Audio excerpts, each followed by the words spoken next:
Bonjour la VOD. 11e chapitre de Scully Fourberie. Chapitre 11, le petit crime. Est-ce que c'est assez proche pour moi? Attendez, il faut que je mette la bonne fenêtre. Non, pas du tout. Contrôle. Non, c'est pas ça. Voilà. Est-ce que c'est toujours bon au niveau de l'affichage? Oui, ok. Donc chapitre 11, le petit crime. De leur position avantageuse, garés de l'autre côté de la rue, ils regardèrent les vampires vêtus de leur bleu de travail gravir les marches et pénétrer dans le musée reluisant. Occupés à bavarder, ils n'avaient absolument rien d'intimidant. Quelques minutes plus tard, le personnel et les surveillants de jour commencèrent à quitter le bâtiment au compte-gouttes.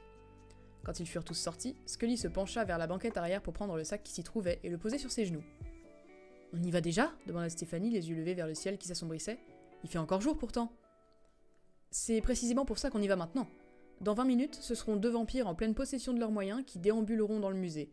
J'ai l'intention d'entrer, de trouver le moyen de détruire le sceptre et de ressortir avant que ça arrive. » Ah, c'est sans doute plus prudent, en effet. Sans aucun doute. Ils descendirent de l'horrible voiture Canary, traversèrent la rue puis quittèrent le trottoir pour pénétrer dans le petit jardin situé derrière le musée. Un grand arbre se dressait là. Après s'être assuré que personne ne pouvait les voir, Scully balança son sac sur son épaule et commença à escalader le tronc. Stéphanie sauta pour saisir la branche la plus basse, effectua un rétablissement et monta dans son sillage. Elle n'avait pas pratiqué ce genre d'exercice depuis des années, mais grimper à un arbre, c'était comme tomber d'un arbre. Facile. Les branches étaient longues et solides, et très vite ils arrivèrent à la hauteur du toit du musée, coiffés d'une douzaine de verrières. Stéphanie se hissa sur une branche et resta assise là, à contempler avec perplexité le vide immense qui séparait l'arbre du toit. Impossible de sauter, a priori. « Vous êtes sûr que je peux pas venir avec vous ?» demanda-t-elle. « J'ai besoin que tu restes là, au cas où ça tournerait vraiment, vraiment mal. »« C'est-à-dire ?»« Oh, il peut se passer un tas de choses. »« Me voilà rassurée. » Scully se mit debout sur la plus longue branche, et, les jambes pliées, le dos voûté, il avança vers l'extrémité. Il possédait un sens de l'équilibre hors du commun, mais il restait toujours ce vide. Sans marquer la moindre pause, il bondit. Il tendit des bras devant lui, et une formidable bourrasque l'emporta jusqu'au toit. Stéphanie se promit qu'un jour, elle l'obligerait à lui apprendre ce tour de magie. Scully se retourna vers elle. « Le musée possède des systèmes de sécurité les plus sophistiqués, expliqua-t-il, en ouvrant le sac. Mais à cause des vampires, les alarmes des couloirs extérieurs ne sont jamais branchées, et donc une fois que j'aurai atteint la salle principale, ce sera du gâteau, comme on dit. » Il sortit du sac un harnais qu'il commença à enfiler. Il leva les yeux vers elle. « Où en étais-je ? » ?»« Aucune idée. »« Ah oui, mon plan ingénieux. Il faut que j'accède à un panneau de contrôle situé sur le mur est. De là, je peux tout mettre hors service. Le sol est équipé de détecteurs de mouvement, je ne dois pas y poser le pied. Mais ça ne devrait pas être un problème pour quelqu'un qui possède ma grâce et mon agilité naturelle. » Scully, bordel. « Vous êtes très admiratif de vous-même, hein ? Excessivement. » Il fixa un filin d'acier à une gaine d'aération, le passa sous le harnais et le tira vers une des verrières. Stéphanie fronça les sourcils. « Vous avez l'intention de vous laisser glisser de là-haut ? » ?»« Oui, c'est ça qui est amusant. »« Ok, mais pour ça, faut ouvrir la verrière, non ? Vous craignez pas de déclencher une alarme ? » ?»« Juste une petite. » Elle le regarda d'un air hébété. « Et alors, c'est pas suffisant ? » Il s'agit d'une petite alarme silencieuse, reliée au poste de police le plus proche. Ou plutôt, elle était reliée. Je suis passé devant leur transformateur ce matin avant de venir te chercher. Curieusement, il a disjoncté au même moment. Il semblerait qu'une grande quantité d'eau se soit mystérieusement déversée à l'intérieur. Je crois qu'ils sont perplexes. En tout cas, ils avaient l'air. Si je comprends bien, votre plan repose sur l'espoir qu'ils n'ont pas rétabli le courant ? Oui, avoua-t-il après une petite hésitation. On verra bien. Il tourna la tête vers le soleil couchant, puis revint sur Stéphanie. Si tu entends hurler, dit-il, ce sera moi. Il passa la main sur le cadenas qui se brisa en deux. Il souleva ensuite un des 2 panneaux de la verrière et enjamba le bord. Stéphanie le regarda disparaître à l'intérieur, puis elle entendit un léger vrombissement. Elle devina que Scully se servait de la télécommande pour descendre avec le harnais. Elle s'adossa contre le tronc et ouvrit l'œil pour guetter ce qu'elle était censée guetter. Tout ce qui lui paraissait anormal. Elle grimaça mentalement, car elle ne savait plus très bien ce que recouvrait le terme anormal.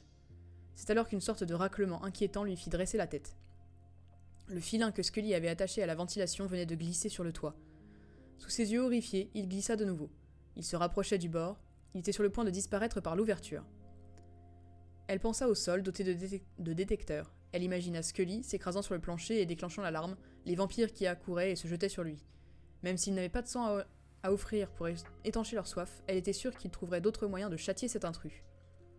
Le filin glissa encore une fois, et Stéphanie comprit qu'elle n'avait pas le choix. Elle avança en rampant sur la branche qu'avait utilisée Scully pour sauter.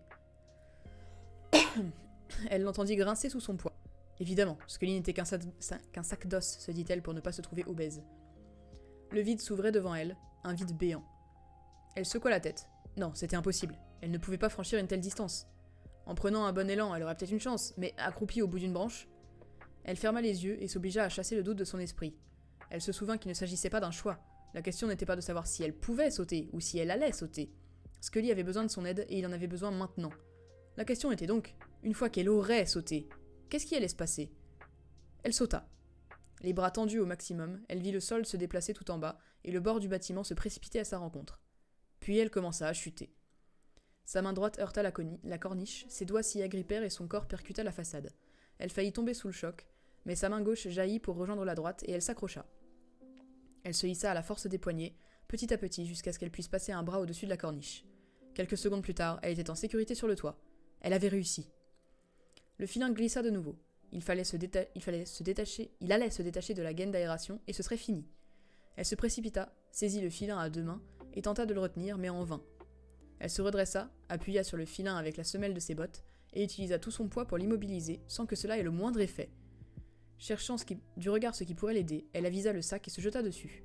À l'intérieur, il y avait juste un autre filin. Elle s'en saisit et se laissa tomber à genoux pour attacher ce filin à celui qui était déjà fixé au harnais.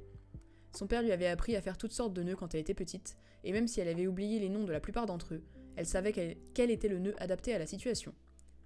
Ayant ajouté ce nouveau filin au premier, elle chercha quelque chose pour l'attacher. Il y avait une autre verrière juste devant elle. Elle y courut, passa le cordage autour du socle en béton et le bloqua, juste au moment où le premier filin se détachait violemment du conduit d'aération. Le filin de secours se tendit avec un claquement sec, mais il tint bon. Stéphanie fonça alors vers la verrière, ouverte, et regarda en bas. Scully planait à quelques centimètres au-dessus du sol. Il s'efforçait de rester en position horizontale après cette chute soudaine. Il tenait toujours la télécommande du harnais, mais il avait les bras écartés pour maintenir son équilibre et il ne pouvait pas se faire remonter. Il y avait une deuxième télécommande sur le toit, juste à côté de Stéphanie, attachée au harnais par un câble qui plongeait à travers la verrière, enroulé autour du filin. Elle la ramassa et appuya de toutes ses forces sur le bouton haut. Scully remonta dans un bourdonnement. Une fois tiré d'affaire, il leva la tête, vit Stéphanie et lui fit signe avec son pouce que tout allait bien. À l'aide de la télécommande, il se rapprocha du mur à la hauteur du panneau de contrôle qu'il avait déjà ouvert. Stéphanie le regarda actionner quelques interrupteurs, puis il se redressa en douceur. Ses pieds touchèrent le sol. Aucune alarme ne se déclencha. Il défit la boucle du harnais et s'en débarrassa. Il leva la tête de nouveau, un instant s'écoula puis il lui fit signe de descendre.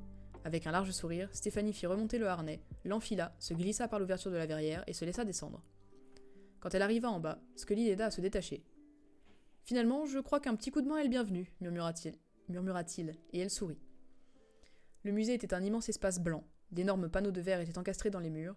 La salle principale accueillait un grand nombre de tableaux et de sculptures disposés artistiquement de façon à éviter une impression d'encombrement ou au contraire de trop grand vide. Ils s'approchèrent de la porte à double battant et tendirent l'oreille. Scully ouvrit la porte, risqua un coup d'œil de l'autre côté et adressa un hochement de tête à sa complice. Ils avancèrent à pas feutrés et refermèrent la porte derrière eux. Stéphanie le suivit dans les couloirs blancs qui se succédaient en passant sous des arches. Elle vit qu'il jetait des regards inquiets par la fenêtre. La nuit tombait. Ils atteignirent une petite alcôve à l'écart du centre du musée. À l'intérieur se trouvait une lourde porte en bois, barrée de plaques d'acier rivetées. À voix basse, Scully chargea Stéphanie de faire le guet, puis il se précipita vers la porte, en sortant quelque chose de sa poche. Elle s'accroupit et scruta l'obscurité de plus en plus dense. Elle se retourna brièvement vers Scully, occupée à crocheter la serrure. Il y avait une fenêtre près d'elle. Dehors, le soleil avait disparu. Elle entendit un bruit de pas et eut un mouvement de recul. Un homme en bleu de travail venait d'apparaître au bout du couloir le plus éloigné. Il marchait lentement, comme n'importe quel vigile dans un centre commercial, décontracté, indifférent, là. Elle sentit Scully se faufiler derrière elle, mais elle ne dit rien. Soudain, l'homme porta la main à son ventre et se plia en deux de douleur. Stéphanie regrettait de ne pas être plus près. S'il sortait ses canines, elle ne le verrait pas. Il se redressa et se cabra, le bruit du craquement de ses os résonna dans le couloir, puis il agrippa ses cheveux à pleine main et ôta sa peau. Stéphanie étouffa un cri. D'un seul geste, il avait tout arraché.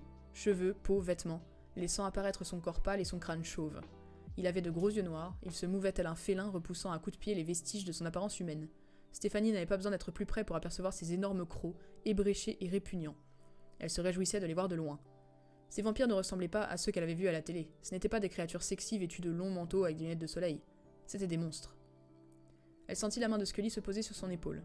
Il la tira en arrière très légèrement, en douceur, une fraction de seconde avant que le vampire ne regarde dans leur direction. Finalement, il s'éloigna dans le couloir en quête d'une proie. Stéphanie suivit Scully jusqu'à la porte. Ils la franchirent et la refermèrent derrière eux. Ils ne marchaient plus sur la pointe des pieds, malgré tout elle n'osait pas faire de bruit. Il la précéda dans un escalier qui descendait sous le musée. La flamme qui brûlait dans sa main éclairait les marches. Il faisait froid. Ils se trouvaient maintenant dans un vieux couloir où se découpaient de lourdes portes en bois, de chaque côté.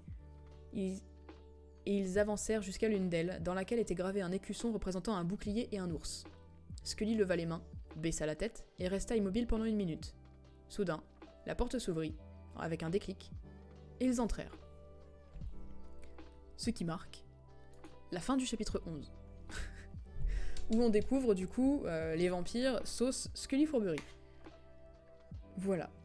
Au revoir la VOD, on se retrouve bientôt. Je pense que je vais modifier le rythme, plutôt que de faire un chapitre par jour, je pense que je vais faire un chapitre tous les 2 jours, pour laisser le temps à ceux qui peuvent pas être en stream de rattraper.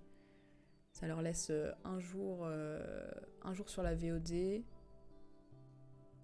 un jour sur la VOD, le lendemain où il n'y a pas de VOD qui sort, et le surlendemain où on lit un chapitre, je crois. Ouais, c'est ça.